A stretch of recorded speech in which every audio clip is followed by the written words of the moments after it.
एक बंदा है वो गिल्टी है, he has done it, evidence इतना नहीं है कि प्रूव किया जाए कि उसने ये जुर्म किया है, तो कानून भी और इस्लाम भी यही कहता है उसको छोड़ दो। वकील की टू बी ऑनेस्ट मैं नहीं समझता कि जिम्मेदारी है कि वो इस पे फोकस करे कि किसी को फेयर ट्रायल मिल रहा है या नहीं मिल रहा। एक जैसे आपके पास एक क्लाइंट आता है, वो आपके सामने एडमिट भी कर देता है कि जी मैंने ये काम किया है, तो देन लीगली एथिकल क्या चीज़ है? क्या आपने उसका केस फिर भी लेना होता है? कितना डेंजरस है क्रिमिनल प्रैक्टिस या क्रिमिनल लॉ को प्रैक्टिस करना एक वकील के लिए? क्लाइंट्स या दूसरी साइड है, अक्यूज्ड हैं या कोई भी है, मे बी समटाइम वो थ्रेट करने की भी कोशिश करते हैं लॉयर्स को। तो आपके एक्सपीरियंस में, आपकी प्रैक्टिस में कभी ऐसा हुआ कि किसी ने आपको थ्रेट करने की ट्राई की हो? एक सिनेरियो, दो सिनेरियो ऐसे हुए हैं। कोई ऐसा केस आपके पास कभी आया जो कि आपने जीता हो लेकिन बाद में आपको रिग्रेट हुआ हो कि शायद ये केस मुझे नहीं जीतना चाहिए था? हेलो एवरीवन, मैं हूं Hamad Ahmad Khan. Welcome to the legal talks, जो कि एक सेगमेंट है द लीगल फोरम का, जो एक पॉडकास्ट सीरीज़ है जहां पे हम डिफरेंट जो लीगल एक्सपर्ट्स होते हैं उनसे डिफरेंट टॉपिक्स पे बात करते हैं और आप लोगों तक डिफरेंट इन्फॉर्मेशन पहुंचाते हैं। तो जैसे कि वकालत का जब नाम आता है या किसी लॉयर का नाम आता है तो पिक्चर जो जहन में बनती है वो बनती है कि एक ऐसा शख्स जो क्रिमिनल से डील कर रहा हो। नो डाउट बहुत सारी और भी फील्ड्स हैं लीगल प्रोफेशन में, बट जो एक पिक्चर माइंड में इंसान के बनती है वकील की उसी तरह की है कि वो क्रिमिनल से डील कर रहा हो, डिफरेंट केसेस में वो अपेयर हो रहा हो। तो डेफिनेटली एक चार्मिंग फील्ड है with in the legal profession, लेकिन उसमें डेफिनेटली कुछ ना कुछ चैलेंजेस भी होंगे। तो आज हम उन्हीं चैलेंजेस को जानेंगे और इस सिलसिले में हमारे साथ मौजूद हैं बैरिस्टर इफ्तिखार अहमद शाह, जो कि एक लीगल एक्सपर्ट हैं, क्रिमिनल बैरिस्टर हैं और पार्टनर हैं जे लीगल के। उनसे हम जानेंगे कि जो क्या चैलेंजेस होते हैं जो कि एक क्रिमिनल लॉयर फेस करता है। Sir, thank you very much आपके टाइम के लिए। तो सर, आपसे मेरा पहला क्वेश्चन ये है कि हर एक किसी की स्टोरी होती है एक लीगल प्रोफेशन को ज्वाइन करने की, तो आप किस तरह से लीगल प्रोफेशन की तरफ आए? आपने कैसे ज्वाइन किया लीगल प्रोफेशन को? सर पहले तो हमारा साहब थैंक यू, आपने इनवाइट किया इस पॉडकास्ट के लिए मुझे। और सर ज्वाइन ऐसे किया कि मैंने एलएलबी की डिग्री की, पर उस वक्त मेरी कोई नीयत नहीं थी प्रैक्टिस करने की। 2 साल मैंने फैमिली बिजनेस में शुमार रहा अब्बू के साथ, फिर मैं गया बार लॉ करने। तो जब वापस आया तो फिर मुझे शौक़ हुआ कि लीगल प्रोफेशन में मुझे ट्राई करना बहुत ज़रूरी है, तो लिहाजा इस ऐसे लीगल फील्ड में ओपनिंग हुई हमारी। तो हम ये कह सकते हैं कि आप बाय चॉइस से ज़्यादा बाय चांस आपको बाय चांस, जी बाय जी चांस। जी। तो सर उसमें लीगल प्रोफेशन में बहुत सारी जैसे कि फील्ड्स हैं, तो आपने स्पेसिफिकली क्रिमिनल लॉ को ही क्यों प्रेफर किया? कोई सिविल साइड, या जैसे आपने कहा कि आपके प्रैक्टिस करने की का कोई इरादा ही नहीं था, तो शायद उसमें अगर आप प्रैक्टिस करते भी तो डिफरेंट फील्ड्स हो सकती थी, लाइक कॉर्पोरेट, क्योंकि उसमें वकालत का उस तरह से आप कोर्स नहीं जाना होता आपने। तो क्रिमिनल प्रैक्टिस ही क्यों? देखिए, मुझे करनी थी कोर्टों में प्रैक्टिस। कॉर्पोरेट और ऑफिस जॉब मुझे प्लीज़ नहीं करता, तो ना ही मुझे शौक़ था कि मैं 9 to 5 वाला कोई जॉब करूं। तो क्रिमिनल और सिविल की चॉइस थी मेरे पास, तो मैंने दोनों को असेस किया। तो मैंने ये इस नतीजे पर पहुंचा कि सिविल केसेस जो हैं काफ़ी लंबे चलते हैं। नॉर्मल 5 साल भी हो सकता है, 10 साल भी हो सकता है, 15 साल भी हो सकता है। तो बाय द टाइम मैं कोई सिविल केस लेता हूँ तो मुझे 10 टाइम लग जाएगा उसको डिस्पोज ऑफ करवाने में, उसको ख़त्म होने में, उसको नतीजे पे पहुँचाने में। तो मैंने ये फ़ील किया कि क्रिमिनल केसेस क्योंकि स्पीड में चलते हैं कंपैरेटिवली, हालांकि उस तरफ भी थोड़ी कंप्लेंट्स हैं कि स्लो चलते हैं, पर कंपैरेटिवली अगर हम कंपेयर करें सिविल केसेस को और क्रिमिनल केसेस को, तो ऐसे कि क्रिमिनल केसेस जो हैं वो ज़्यादा स्पीड से चलते हैं। तो मेरी चॉइस सिर्फ ये थी कि मुझे वो उस फील्ड में जाना था जहाँ पे केसेस रफ्तार के से चलते हैं। आप चीज़ को अचीव कर सके जो रिजल्ट से होने। बिल्कुल बिल्कुल, वो ऐसे ही मिसाल है ना, जैसे T20 हो गया और टेस्ट क्रिकेट हो गया। तो जो प्लेयर T20 में खेलता है उसको ज़्यादा मौका मिलता है शाइन करने का। टेस्ट में उस तरह से नहीं खेलना चाह रहा होता। हाँ, टेस्ट में मतलब नतीजे पहुंचने में 5 दिन लगते हैं, तो T20 में ये है कि वो पाँच गेमें हो जाएंगी। जी जी, 5 नहीं बल्कि 10 गेमें हो सकती हैं। हाँ बिल्कुल, 10 गेमें हो सकती हैं। तो आप कंपैरिजन आप समझ गए कि मैं क्या कहना चाहता हूँ। तो सर, मेरा नेक्स्ट क्वेश्चन आपसे ये है कि क्योंकि आपको भी तकरीबन more than 8 years of practice आपकी है, तो आपने इसमें इन सब प्रैक्टिस इस इतने अरसे में आपने क्या सीखा कि एक इंसान में क्या खूबी ऐसी होनी चाहिए जो कि वो एक criminal lawyer, successful criminal lawyer बन सकता है? देखिए, किसी भी सक्सेसफुल लॉयर बनने के लिए आप में सबसे इम्पोर्टेंट चीज़ तो ये होनी चाहिए कि लोग आप पे ट्रस्ट कर सकें। सबसे इम्पोर्टेंट क्वालिटी ट्रस्ट की होनी चाहिए कि आवाम जो क्लाइंट आपके पास आ रहा है वो आप पे भरोसा रखता है, क्योंकि यही कंप्लेंट आती है जो लोग ऑलरेडी कोर्टों में केस चल रहे हैं उनके, और लॉयर्स हैं उनके पास, और वो यहाँ पे आते हैं वकील चेंज करने के लिए, तो उनकी यही होती है कि या तो वकील रिस्पॉन्ड नहीं करता, जवाब नहीं देता, और या भरोसा नहीं है उस पर। समटाइम वकीलों के लिए थोड़ा सा हेक्टिक भी ये हो जाता है कि काफ़ी सारे क्लाइंट्स होते हैं, हर एक को अपडेट करना, बट डेफिनेटली ये करना चाहिए, बट शायद कुछ फकदान रह जाता है कि वो नहीं उस तरह से कर पाते। But I agree with you कि अपने क्लाइंट को आपने टाइमली जो है अपने प्रॉम्प्टली उसको आंसर करना है, उसकी सारी क्वेरीज आपने क्लियर करनी है।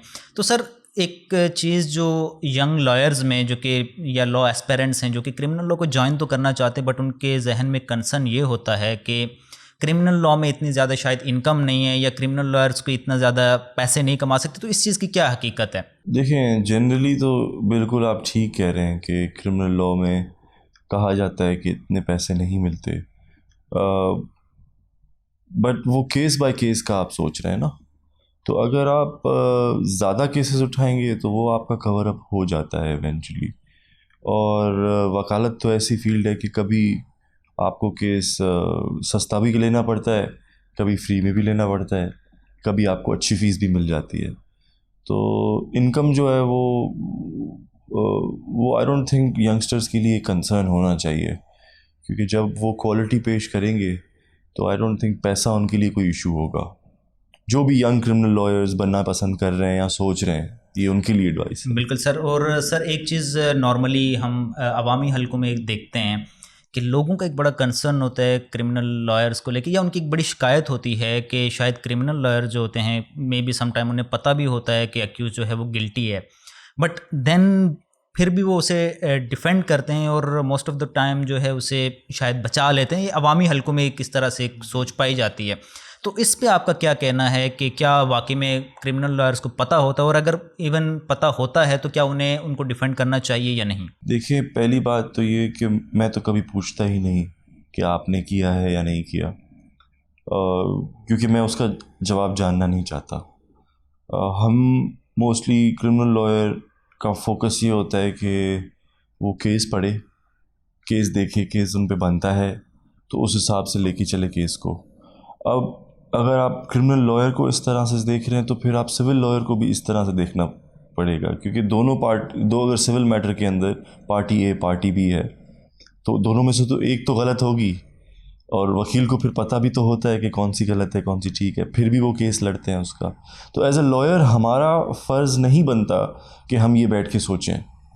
वो जज साहब के कॉन्शियस पे है, वो जज साहब के डिस्क्रेशन पे है कि वो किस तरीके से फ़ैसले को लेके चलते हैं। अगर कानूनी तौर पे सज़ा बनती है तो वो देंगे। यही मिसाल है। मैं आपको बताऊं कि अगर फॉर एग्ज़ाम्पल एक बंदा है, वो गिल्टी है, he has done it, but evidence इतना नहीं है कि प्रूव किया जाए कि उसने ये काम किया है, ये जुर्म किया है, तो कानून भी और इस्लाम भी यही कहता है उसको छोड़ दो। नहीं, बट सर अगर फॉर एग्जांपल एक जैसे आपके पास एक क्लाइंट आता है, वो आपके सामने एडमिट भी कर देता है कि जी मैंने ये काम किया है, तो देन लीगली एथिकल क्या चीज़ है? क्या आपने उसका केस फिर भी लेना होता है? क्या लीगल एथिक्स में ये है कि आपने उसका केस लेना है, या आप उसका केस आप नहीं लेंगे, या कोर्ट में जाके ये बता देंगे कि इसने मेरे सामने एडमिट किया? तो इसमें क्या लीगल एथिक्स क्या कहते हैं? एथिकल बात पूछ रहे हैं, एथिकल और कानूनी दोनों। तो कानूनी बात मैंने आपको पहले से थोड़ी सी क्लियर की। एथिकल बात यह है कि अगर तो वो आपके सामने एडमिट करता है कि मैंने जुर्म किया है, तो आपने केस लेना ही नहीं है, आपने मना कर देना है कि सर आपने अभी एडमिट कर लिया मेरे सामने, मैं आपको फुली डिफेंड नहीं कर सकता क्योंकि मुझे यकीन नहीं है कि आपने जुर्म किया है। तो जब मुझे पता है कि आपने जुर्म किया है तो मैं आपको कैसे उस तरीके से डिफेंड नहीं कर पाऊंगा, क्योंकि मैं ही कन्विंस नहीं हूँ तो मैं जज को कैसे कन्विंस करूँगा। तो आपने उसूलन तौर पे उसको वापस करना है। पर बाज़ औक़ात पे ये वकला की प्रैक्टिस नहीं होती। बाज़ औक़ात वो कहते हैं कोई बात नहीं है, मैं हूँ, मैं बचा लूँगा। बट सर समटाइम ऐसा भी होता है कि ठीक है उसकी अगर सज़ा बन भी रही है तो डिफाइन क्या सज़ा हो रही है, सही सज़ा हो रही है, उसका ट्रायल सही है, यानी शायद ये भी उसका राइट है। तो क्या हम ये कह सकते हैं कि लीगली एथिकल वेज में अगर आपको पता भी है कि आप उसने वो काम किया है, लेकिन फिर भी आपकी ड्यूटी है कोर्ट के लिए कि आप ये इंश्योर करें कि उसको अप्रोप्रिएट पनिशमेंट मिल रही है, फेयर ट्रायल उसको मिल रहा है, तो क्या ये भी वकील के स्कोप में आते हैं या नहीं? वकील सर, वकील की टू बी ऑनेस्ट मैं नहीं समझता कि जिम्मेदारी है कि वो इस पे फोकस करे कि किसी को फेयर ट्रायल मिल रहा है या नहीं मिल रहा। ये जो फेयर ट्रायल का कॉन्सेप्ट है ये कोर्ट की जिम्मेदारी है। कोर्ट ने इंश्योर करना है कि अक्यूज को फेयर ट्रायल मिल रहा है या नहीं, क्योंकि कोर्ट जो है वो स्टेट का हिस्सा है और कॉन्स्टिट्यूशन में ये फंडामेंटल राइट गारंटी की हुई है। तो ये स्टेट इंस्टीट्यूशंस ने इंश्योर करना है कि उसको फेयर ट्रायल और ड्यू प्रोसेस का हक मिल रहा है। तो वकील तो एक साइड का होता है ना सर, दोनों साइडों का तो नहीं होता। अगर किसी ऑपोजिशन साइड को अनफेयर ट्रीटमेंट मिल रही है तो वो तो एथिकली खड़ा होकर नहीं कहेगा कोर्ट को नहीं सर इनके साथ नाजायज़ी हो रही है। कोई भी वकील अपने क्लाइंट के अगेंस्ट जाके ये नहीं करेगा। तो आई फील कि ये वकील की जिम्मेदारी नहीं है, आई फील कि ये कोर्ट की जिम्मेदारी है। तो सर आपकी जो 8-10 साल की जो भी प्रैक्टिस है, कि कोई ऐसा केस आपके पास कभी आया जो कि आपने जीता हो लेकिन बाद में आपको रिग्रेट हुआ हो कि शायद ये केस मुझे नहीं जीतना चाहिए था, या मेरी जो जीत है ये नाइंसाफ़ी की तरफ ले गई? ऐसा तो कभी नहीं हुआ कि मुझे दुख हुआ किसी चीज़ का। पर एक खातून थी, परवीन रहमान नाम था उनका कत्ल हुआ था। काफ़ी मशहूर केस था क्योंकि वो काफ़ी NGOs चलाती थी और वो एक बहुत नेक औरत थी।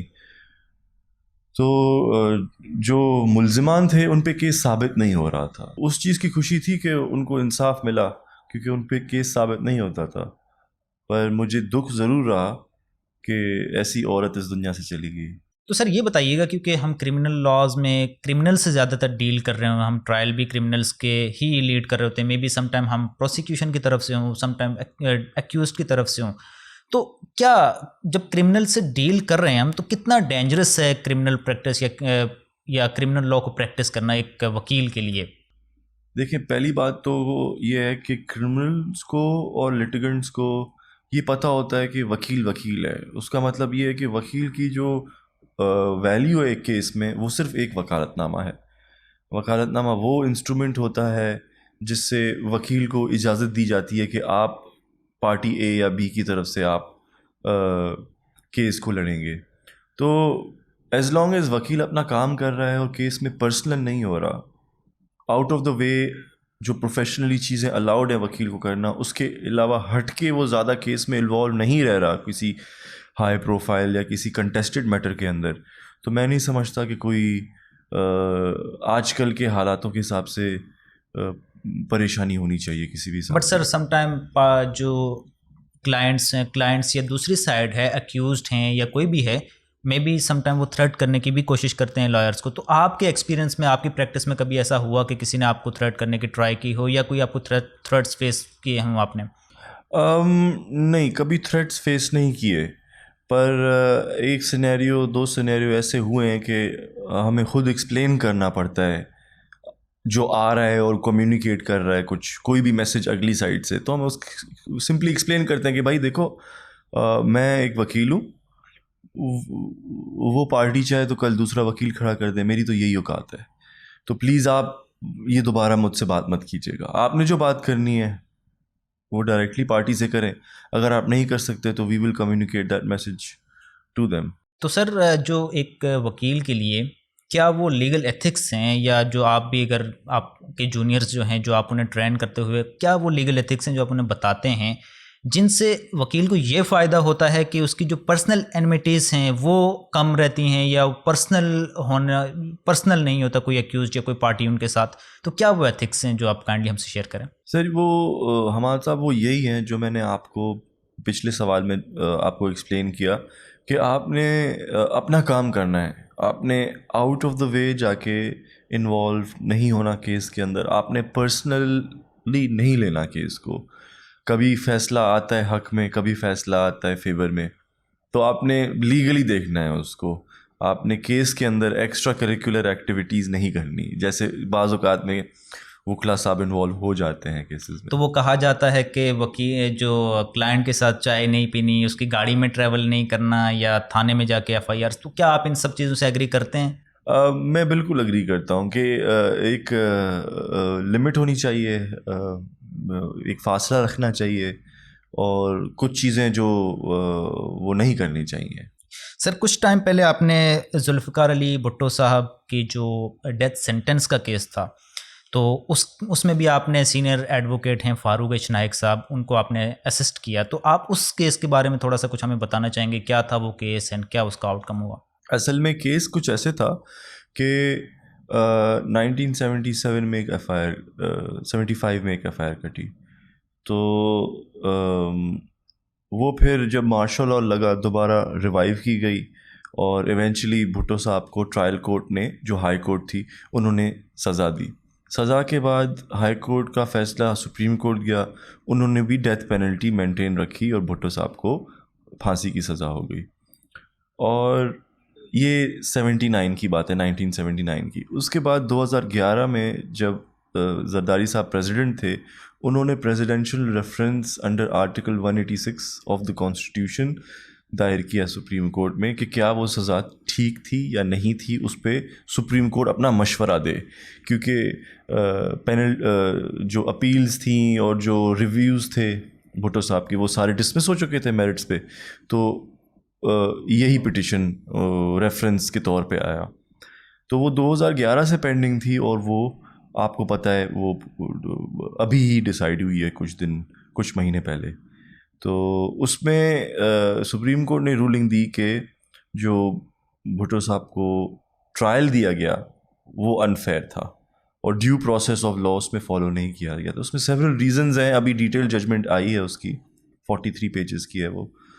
तो ये लुबे-लुबाव है उस केस का। सर, क्रिमिनल लॉ का एक एरिया है रेप केसेस का, तो कभी आपका ये एक्सपीरियंस हुआ है कि आपके पास ऐसे कोई केसेस आए हों? डेफिनेटली क्रिमिनल लॉ में तो आपके पास आए होंगे, और अगर आए हैं तो मेरा क्वेश्चन उसमें ये है कि आप, एक बड़ा कंट्रोवर्शियल लॉ है, इसकी जो एविडेंस की जो थ्रेशोल्ड है उसको लेके, और बहुत सारी इस पर कॉन्ट्रोवर्सीज है। तो आप क्या समझते हैं कि इसमें कौन सा ऐसे लॉज हैं जो कि इम्प्रूव होने चाहिए या जो सही नहीं है, या फिर क्या आप समझते हैं कि जो लॉ है वो ठीक है? आई थिंक लॉ पे से ज़्यादा मैं फोकस करूँगा इन्वेस्टिगेशन पे, क्योंकि लॉ तो बाद में आता है। सबसे पहले तो जो जुर्म होता है उसकी एविडेंस की कलेक्शन होती है, वहाँ पे मिस्टेक्स होती हैं। वहाँ पे जो मिस्टेक्स होती हैं तो वो फिर ट्रायल पे भी एक बुरा इफ़ेक्ट होता है उनका। तो आई थिंक गवर्नमेंट ने, हुकूमत पाकिस्तान ने अभी नया लॉ इंट्रोड्यूस किया है, एंटी रेप लॉ। तो उसमें उन्होंने अमेंडमेंट्स लाए। अगर उस हिसाब से और जो उसमें चीज़ें लिखी हुई हैं वो लीगली फॉलो हो, तो आई थिंक काफ़ी बेहतरी आएगी इसका, इस जुर्म को कंट्रोल करने में। सर, इसके बाद हम मर्डर केसेस की अगर मैं बात करूं जी, तो मर्डर्स तो डेफिनेटली दुनिया जब से दुनिया कायम है होते आए हैं, और आगे भी होते ही रहेंगे। जी, बट हमें एक पाकिस्तानी लॉ में उसमें एक अहम चीज़ ये है कि उसमें सेटलमेंट्स हम कर सकते हैं। एक कंपाउंडेबल ऑफेंस है बेसिकली। समटाइम ये होता है कि वो जेन्युइनली कंपाउंड किया जा रहा होता है, बट समटाइम ड्यूरस के थ्रू भी हो सकता है, या कोई भी रीज़न हो सकती है उसकी सेटलमेंट के लिए। तो आप क्या समझते हैं कि ये लॉ ठीक है? और अगर ठीक है, यानी इससे ज़्यादा ये है कि क्या कुछ ऐसी इंप्रूवमेंट लाई जा सकती हैं कि जहाँ पे ड्यूरस का एलिमेंट एटलीस्ट ख़त्म किया जा सके? देखें, ये जो कानून है ये इवॉल्व होता है इस्लाम से मोस्टली, क्योंकि इस्लाम में भी यही है, खून के बदले खून, या वो माफ़ कर दे। तो यहाँ पे भी ऐसे होता है कि कत्ल होता है तो जो वारिसान है वो माफ़ कर सकते हैं। अब जहाँ रही ड्यूरेस की बात, तो वहाँ पे काफ़ी तरीके हैं इसको ओवरकम करने के। वो जो वर्सा हैं वो कोर्ट में आते हैं, और वो कोर्ट में आके कहते हैं कि हाँ, हम इन लोगों को खुदा की राह में माफ़ कर रहे हैं, या वो ब्लड मनी लेते हैं, वो माफ़ कर देते हैं। तो जो ड्यूरस का है वो आई थिंक मे बी कोई कंप्लेंट सेल बनाया जाए उसका पुलिस में, या अदालतों में अलग से एक ये कोई एक स्क्रूटनी होनी चाहिए, कोई इस तरह की इंक्वायरी हो तो शायद उसका प्रोसेस बेहतर हो, पर ये होता होगा आई थिंक ये, पर बहुत कम होता होगा। उससे पहले वो गवाहों को मार देते हैं जो इतना डेस्परेट होते हैं, और वो ड्यूरस तक महदूद ही नहीं रहते। वो बोलते हैं बस हाँ वो गवाहों को मार देते तो गवाहों को उन्होंने मार दिया तो सारी एविडेंस खत्म, तो एविडेंस से पहले उनको ख़त्म हो जाते हैं वो। हालांकि जो मुल्जिम होते हैं वो जेल में होते हैं, पीछे से वो गवाह जो हैं वो ख़त्म हो जाते हैं। ऐसी कई मिसालें हैं, पास्ट में ऐसे हो चुका है। आपके किसी केस में ऐसा हुआ हो? वली बाबर केस में हुआ था ऐसा। वो जी न्यूज़ का रिपोर्टर था वो, आई थिंक। अगर थोड़ा सा उसके आप फैक्ट्स हमें बता सकें। मेरा केस नहीं था वो, मेरे सीनियर का केस था। तो उसके अंदर ये था कि उस वक्त हम सीख रहे थे, तो उसके अंदर यही था कि वली बाबर साहब को मारा था किसी लड़कों ने, आई थिंक MQM की तरफ इशारे थे, और उसमें फैसल मूटा नाम का एक लड़का था जो जेल में था। आई थिंक उस वक्त फिर उस केस में जो चशमदीद गवाह थे वो आराम से वो मरने लगे, तो आखिर में कोई बचा ही नहीं गवाही देने के लिए। नेचुरल डेथ्स या अननेचुरल डेथ? सारे अननेचुरली यस, उनके मर्डर्स होते रहे। तो अज्यूम यही किया जा सकता है कि उनको किसी ने ठिकाने ने लगाया है। तो सर क्रिमिनल लॉ में या हम देखते हैं कि अक्यूज बहुत सारे लोगों पे इल्ज़ाम लगते हैं, वो शायद उन्होंने लग भी ऐसा रहा होता है कि उन्होंने वो जुर्म किया है, लेकिन उसके बावजूद वो छूट जाते हैं। तो कहाँ पे कमी रहती है जिसकी वजह से उनको फ़ायदा होता है, वो उनको छूट जाते हैं, वो कानून की गिरफ्त में नहीं आ पाते? किसी भी इंसान को क्रिमिनल फील्ड के अंदर सज़ा दिलाना जो है ना, वो काफ़ी मुश्किल काम होता है, क्योंकि उसमें काफ़ी सारी चीज़ें आपने प्रूफ करनी होती हैं, और गवाहों ने 2 साल पहले 3 साल पहले इंसिडेंट देखा होता है, विटनेस किया होता है, उसके बाद आते हैं वो फिर मिस्टेक्स करते हैं, तो उन मिस्टेक्स का जो है फ़ायदा फिर वो जो है ना उन अक्यूज़ को मिल जाता है। अब जज साहब जो फ़ैसला लिख रहे होते हैं, वकील साहब जो बता रहे होते हैं, वो देखते कागज़ को, जो कागज़ बोलेगा उसी हिसाब से केस का फ़ैसला होगा। सर आपके ओपिनियन में जो क्रिमिनल जस्टिस सिस्टम पाकिस्तान में, स्पेशली ट्रायल कोर्ट्स में, क्या इम्प्रूवमेंट्स की हमें नीड है जिनसे हम इफेक्टिव क्रिमिनल जस्टिस सिस्टम हम कह सकते हैं कि पाकिस्तान में नाफिज हो सकता है? तो क्या वो तब्दीलियां हैं जो कि आप रिफॉर्म्स कह लें उन्हें, जो कि आप समझते हैं कि बहुत ज़्यादा ज़रूरी हैं, नीड है इस टाइम की? इसमें तो ये बहुत बड़ा टॉपिक है, पर मैं इसको चीदा अल्फाज में ये है कि सर केस मैनेजमेंट होनी चाहिए हमारे पास। केस मैनेजमेंट का मतलब ये है कि हमारे पास अदालत के अंदर ही डेटों पे केस मैनेजमेंट हो रही होती है, और ऐसा नहीं होना चाहिए। ये पहले से होनी चाहिए केस मैनेजमेंट कि आज कौन सा गवाह आएगा, कौन सा वकील आएगा, किसका क्रॉस एग्जामिनेशन होगा, कौन सी एप्लीकेशन पे आर्ग्यूमेंट्स होंगे। तो ये तमाम चीज़ें पहले से ऑफिस से ही होनी चाहिए, और कोर्ट में सिर्फ केस चलने चाहिए। तो ये काफ़ी कोर्ट का टाइम बचाएगा, पैसा बचाएगा, और आवाम का पैसा बचाएगा, कोर्ट का पैसा बचाएगा, सबका वक्त बचेगा। आई थिंक ये बहुत इंपॉर्टेंट चीज़ है सिविल के अंदर, स्पेशली केस मैनेजमेंट। और आई थिंक जदीद, क्योंकि हमारा जो कानून बना हुआ है, एविडेंस का हमारा लॉ जो है वो तकरीबन 40-50 साल पुराना हो चुका है। हमारा जो सिविल कोड है, क्रिमिनल कोड है, उनको भी 100-150 साल हो ही चुके हैं, और वो आउटडेटेड हैं एक तरीके से। तो ये कैमराज आ चुके हैं, वीडियो एविडेंस रिकॉर्ड हो सकता है लिखने के अलावा। देखिए, लिखने में एविडेंस ये होता है कि गवाह उर्दू में बोल रहा होता है, जज साहब उसको ट्रांसलेट करके इंग्लिश में कर रहे होते हैं, स्टेनो टाइप कर रहा होता है अंग्रेज़ी के अंदर। तो ये देखिए कितना एलिमेंट ऑफ मिस्टेक हो सकता है ना। वो कुछ बोल रहा है, जज साहब ने कुछ समझा, लिखा कुछ, तो ये तो चाइनीज़ विस्पर्स भी हो सकते हैं। वेयर एज एविडेंस रिकॉर्ड होता है तो उसमें तो बंदा देख रहा होता है कि एविडेंस रिकॉर्डेड है। वो एक शेर भी है, मुझे अगर अल्फाज सही से याद आए, मैंने कुछ कहा, वो कुछ समझा, मुझे कुछ और कहना था। तो इस तरीके के भी मामला होते हैं। तो आई फील ये जो टॉपिक है काफ़ी वास्ट है, तो इम्प्रूवमेंट का स्कोप तो हर वक्त रहता ही है। ठीक है सर, रिसेंटली हमने देखा कि आपने G2 समिट की और आप सिंध के पहले इंसान बन गए जो कि G2 समिट जिसने सक्सेसफुली कंप्लीट की। एक क्रिमिनल लॉयर कैसे एक माउंटेनियर बन गया, और आपका एक्सपीरियंस कैसा रहा उस चीज़ को करते हुए जो आप पहाड़ पे गए, उसका आपका एक्सपीरियंस कैसा रहा? सबसे पहले तो मैं ये बताना पसंद करूँगा कि दुनिया में 14 पहाड़ हैं जो 8000 मीटर मार्क से अबव है, जिसमें से 7 नेपाल में हैं, 2 चाइना में हैं, 5 पाकिस्तान में हैं। और पाकिस्तान में पाँचों में से एक, जिसका नाम है G2, आपने बताया गाशरब्रम 2, वो मैंने सबमिट किया। तो हमाद साहब, ये शौक़ जो था ये बचपन से था। तो एक्सपीरियंस कैसा रहा? आपने क्या महसूस किया इतनी ऊंचाई पे जाके? मज़ा आ रहा था ओवरऑल, पर बहुत खुशी हुई ऊपर पहुंच के। एंड मैं होप करता हूँ कि सिंध से और लोग जाएंगे, इंशाल्लाह सबमिट करके आएंगे। बहुत शुक्रिया सर, आपने अपना वक्त दिया। तो द लीगल फोरम भी हमेशा चाहता है कि अच्छे अच्छे टॉपिक्स पे अच्छे अच्छे आपकी तरह एक्सपर्ट्स बात करें। तो उम्मीद करता हूँ कि व्यूअर्स को भी अच्छी लगी होगी। अगर आप लोगों को भी अच्छी लगी है ये वीडियो, ये पॉडकास्ट, आप इसी तरह के और टॉपिक्स पे वीडियोस चाहते हैं तो आप चैनल को सब्सक्राइब करें और हमें सपोर्ट करें। मिलते हैं अगली वीडियो में, तब तक के लिए अल्लाह हाफिज़।